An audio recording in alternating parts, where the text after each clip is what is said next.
Mga bagong karakter na papasok sa bagong yugto ng FPJ Batang Quiapo, ipinakilala na.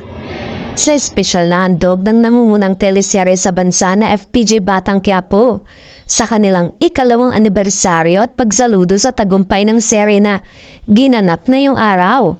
Ipinakilala na rin doon ang mga bagong karakter na papasok sa mundo ni Tanggol. Ilan sa kanila ay ang unang pagkakataon na makakasama ang bida at direktor na si Coco Martin at ang ilan sa dati ng nakakasama ng aktor sa mga dati nitong teleserye. Tunay ang sinabi noon ni Direk Coco na bigatin ang mga pangalang mapapasama sa mga bagong episode ng serye.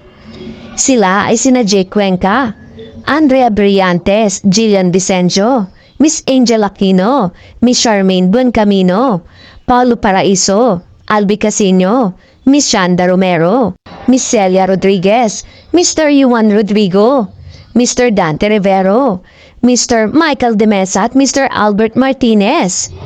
Mismong si Coco Martin ang nagsabi na bigating talaga mga bituin na sasama niya sa bagong yugto ng serye at talaga naman hindi nabigo ang madlang people.